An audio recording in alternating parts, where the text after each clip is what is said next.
ரியோவில் நடைபெற்று வரும் மாற்றுத்திறனாளிகளுக்கான பாராலிம்பிக் போட்டியில் தங்கம் வென்ற மாரியப்பன் தேசத்திற்கு பெருமை சேர்த்திருப்பதாக அவரது தாய் சரோஜா மகிழ்ச்சி தெரிவித்துள்ளார். மாரியப்பனை போல் இருக்கும் மற்றவர்களுக்கு அங்கீகாரம் கிடைக்க வேண்டும் என்று தமிழக மாற்றுத்திறனாளிகள் சங்க தலைவர் ரஞ்சித் கோரிக்கை விடுத்துள்ளார். பாருங்க, வெளிநாடு போய் இங்கே அவன் விளையாடி அவன் தங்க பதக்கம் வாங்கி இன்னும் மேலுமையாக வரணுன்ட்டு ஊர் மக்களுக்கு ஜனத்துங்களுக்கு எல்லாமே நல்லது செய்யணும். இன்னுமே ஆரோக்கியமாக இன்னுமே விளையாடணும், இன்னுமே நம்ம மெடல் வாங்கணும், பதக்கம் வாங்கணும் அப்படின்னு இன்னுமே முகரிச்சு என் பையன் பண்ணிட்டு இருக்கிறாங்க. நன்றி, ஊர் மக்களுக்கு நன்றி, ஜனத்துங்களுக்கு நன்றி, அவனோட பிறண்டுங்களுக்கும் நன்றிங்க.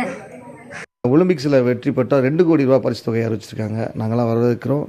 அதே போன்ற அந்த உதவித்தொகை இன்றைய ரியோ பாராலிம்பிக்ஸில் சாதனை படைத்த மாரியப்பனுக்கும் நாங்கள் கிடைக்கணும்னு சொல்லி இந்த நேரத்தில் நாங்கள் கோரிக்கையை முன்வைக்கிறோம்.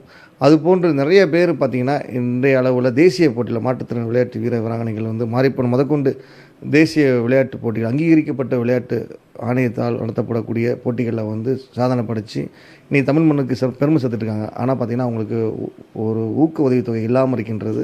நார்மல் விளையாட்டு வீரர்களுக்கு 5 லட்சம் 3 லட்சம் 2 லட்சம் தராங்க. எங்களுக்கு எதுவுமே இல்லாமல் இருக்கின்றது. பல முறை அரசாங்கத்துக்கு நாங்கள் கோரிக்கையாக கொடுத்திருக்கின்றோம்.